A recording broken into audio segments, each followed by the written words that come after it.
कांदा निर्यात बंदी उठली, परंतु फक्त बांगलादेशसाठी, इतर राज्यासाठी का नाही?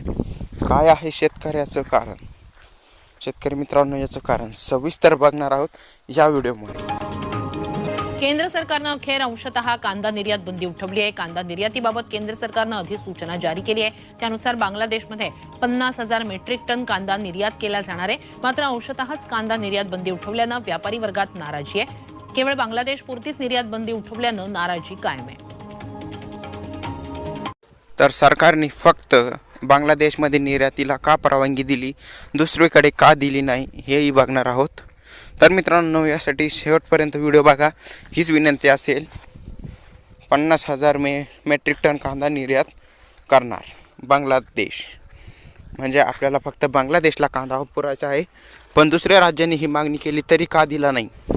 शेतकरी मित्रांनो, आपल्या चॅनलवरती दुसरे व्हिडिओ असतात शेती संबंधित, कांदा बाजारभाव व्हिडिओ पाहण्यासाठी निर्यातीबाबत केंद्र सरकारनं अधिसूचना जारी केलेली आहे। बांगलादेशमध्ये 50,000 मेट्रिक टन कांदा निर्यात करण्याचं ठरवलेलं आहे। केंद्र सरकारनं अंशतः कांदा निर्यात बंदी उठवली आहे। यावेळेसची एक सगळ्यात मोठी आणि महत्त्वाची बातमी, कांदा उत्पादक शेतकऱ्यांसाठी दिलासा देणारी ही बातमी म्हणावी लागेल, कारण बांगलादेशमध्ये 50,000 मेट्रिक टन कांदा निर्यात आता सरकार करणार आहे। त्यामुळे अंशतः कांद्याची निर्यात बंदी जी होती ती उठवली गेली असं म्हणता येईल। योगेश खरे आमचे प्रतिनिधी यावेळेस आपल्याबरोबर। सबस्क्राइब करायला विसरू नका। पुढे बघूया काय आहे आणखीन महत्त्वाची बातमी। फोन लाईन वरून जोडले गेलेले आहेत। योगेश, अंशतः कांदा निर्यात बंदी उठवली असं म्हणता येईल? खरे, गेल्या 15 दिवसापूर्वी गृहमंत्री अमित शहा यांनी कांदा निर्यात बंदी उठवण्याचे आदेश दिले होते, मात्र अधिसूचना जारी झाली नव्हती। पणन विभागानं कुठलीही निर्यात बंदी उठवण्यात आलेली नाही असं स्पष्ट केलं होतं। या गोंधळाला उत्तर म्हणून आज केंद्र सरकारनं अधिसूचना जारी केलेली आहे।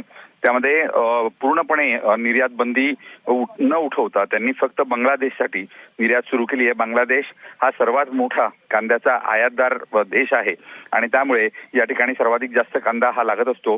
हा कांदा पाठवण्यात यावा, नाशिक जिल्ह्यातून याला मुभा देण्यात आलेली आहे आणि त्यामुळे अंशतः निर्यात बंदीत सूट मिळाल्यामुळे कांद्याचे दर येत्या सोमवारी। तर 50,000 मेट्रिक टन कांदा बांगलादेश आयात करतो आहे, दुसऱ्या देशालाही कांदा लागतोय, पण सरकार का देत नाही याच्यावरती लवकरच चर्चा होणार आहे। तर शेतकरी मित्रांनो, व्हिडिओ पूर्ण बघितल्याबद्दल धन्यवाद। तुम्हाला रोजचे कांदा बाजारभाव, शेती संबंधित कांदा बाजारभाव व्हिडिओ बघायचे असेल, सबस्क्राईब करा।